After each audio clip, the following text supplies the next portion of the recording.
사는 게 때론 계란 노른자 마냥 퍽퍽하지만 일주일에 한 번쯤 이런 퍽퍽함 속에서 동떨어지고 싶을 때가 있습니다. 오늘부터 제가 들려드리는 이야기를 멍하니 듣고 있자면 우리가 가진 고민들이 한낱 티끌처럼 가벼워질 겁니다. 금요일 이른 저녁, 이곳은 채널 아지트고요. 저는 김정우입니다.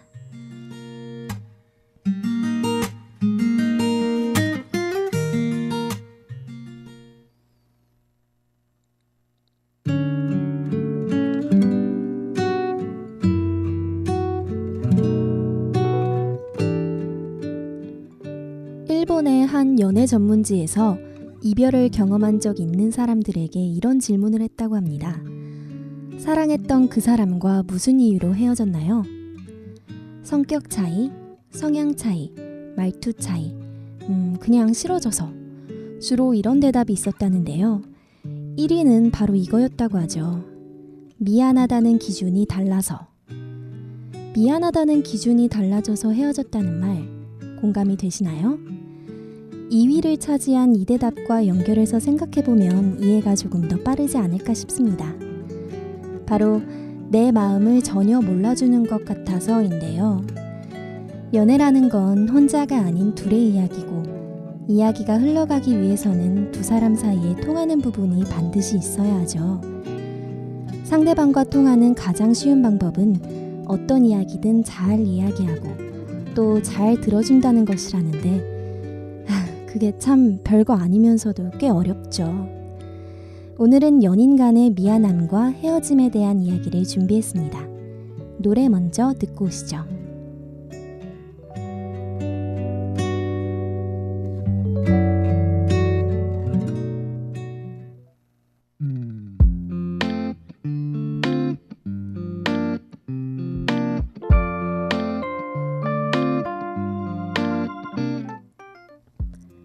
미안 혹은 미안함은 남을 향한 마음이 편치 못한 상태로 이 미안함의 정도나 계기는 사람마다 상황마다 무수해질 수 있고요.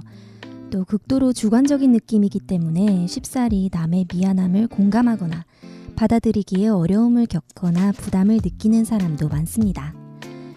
특히 연인 간의 미안해 라는 말은 그 상황이나 이유를 이해하지 못한 채 오고 가게 되면 더 큰 화를 불러오기도 하죠. 오늘은 이 미안함과 관련된 사연입니다.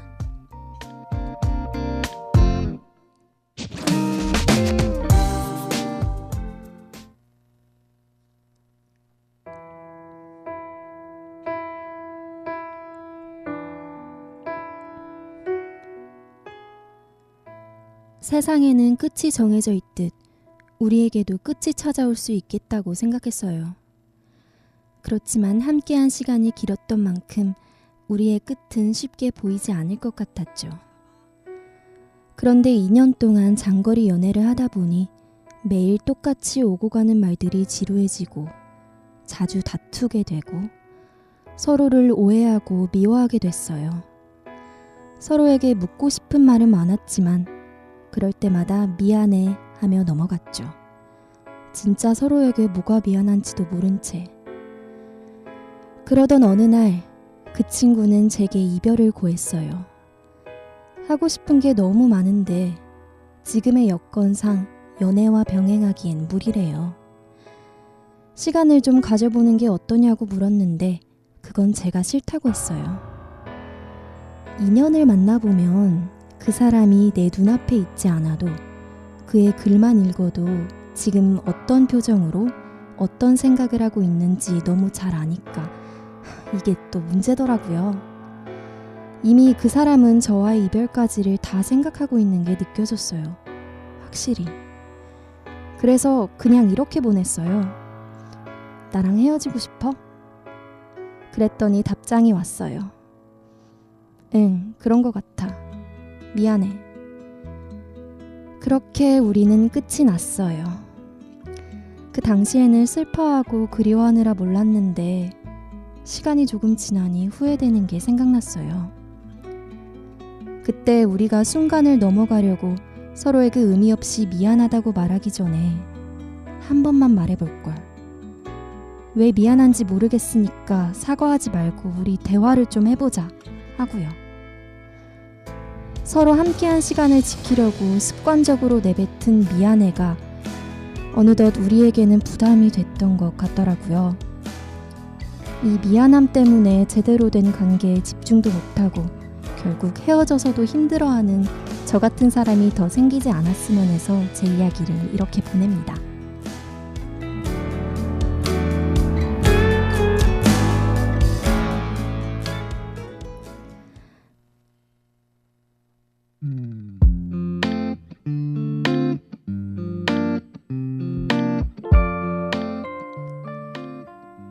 꽤 오랜 시간을 함께한 연인과 헤어진 사연자분의 이야기를 읽으면서 과연 어떤 이야기를 해드릴 수 있을까 고민을 좀 해봤는데요. 연인 간의 미안함? 그 이전에 인간관계에 대해 일단 이야기를 좀 해드려야 할 것 같아요. 극단적으로 말이죠. 우리가 끼고 사는 전자제품들은 구입한 뒤에 문제가 생기면 AS를 받을 수 있잖아요. 하지만 인간관계에서는 AS 센터가 없어서요. 한번 관계가 끝나면, 어긋나면, 그리고 이를 못 본 척 덮기 시작하면 걷잡을 수가 없거든요. 예를 들어 끊어진 우정, 공백이 생긴 선후배 사이, 연인 사이, 심지어는 가족 사이에서도요. 완벽한 사람이라는 건 이 세상에 없기 때문에 완벽한 관계라는 것도 있을 수가 없는 법이잖아요.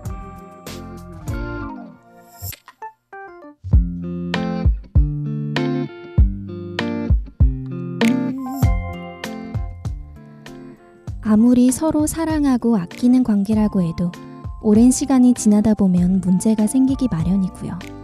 또 전에 없던 불만과 불편함이 툭툭 튀어나오거든요. 이 인간관계라는 건요, 절대 누가 대신 해결해 줄 수도 없고요. 오직 본인들의 자체 복구로만 가능한데요.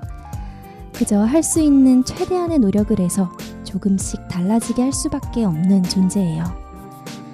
이런 독특한 특성 때문에 우리는 쉽지 않을 걸 알지만 매번 새로운 인간관계에 도전하고 또 지나간 인간관계에서 실수했던 것들을 후회하며 살아가는 것 같아요. 그러니까 이번 관계에서 아프고 후회했던 것들이 다음 인간관계에서는 새로운 수리 장비로도 쓰일 수 있고요. 어느 날 가만히 눈을 감고서 예전에 빛이 났던 기억을 떠올릴 때 각 순간을 쉽게 찾을 수 있게 도와주는 길잡이 별이 될 수도 있어요. 부디 이번 관계에서의 상처와 후회를 너무 덧나게 방치하지는 마세요. 언젠가 긴 시간이 지난 뒤에는 사연자분께 지금의 그것들이 재료가 되어 더 좋은 관계를 만드실 수 있을 거예요. 자, 그러면 노래 한 곡 듣고 오시죠.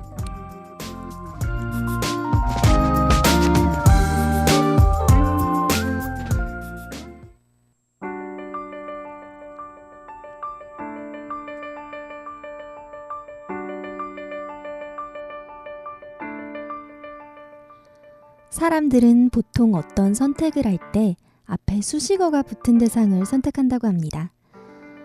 예를 들어 파스타보다는 유명 요리사가 만든 파스타를 고르는 거죠. 그 이유가 뭘까요? 바로 내 선택에 자신이 없기 때문이라고 하는데요. 선택에 확신이 없으니까 좀 있어 보이는 걸로 선택을 하는 거죠. 근데요, 잘 생각을 해보면 사람들 마음을 단숨에 사로잡는 수식어가 많은 것들은 대부분 알맹이가 없는 경우가 많습니다. 원래 진짜 맛집들은 수식어 같은 거 없이 간판 하나로 승부를 할 때가 더 많거든요. 그리고 그건 사람도 마찬가지인 것 같아요. 어느 대학 나오고 무슨 일을 하고 있고 뭐 그런 것보다 그냥 사람 자체가 괜찮은 사람이 진짜 괜찮은 거 아닐까요? 어떠세요? 여러분은 누군가에게 그냥 그 자체가 괜찮은 사람이신가요? 오늘의 아지트는 이만 문을 닫겠습니다. 다음 금요일에 이른 저녁 때 다시 만나요. 지금까지 제작의 최예림, 진행의 김정우, 기술의 김나임이었습니다.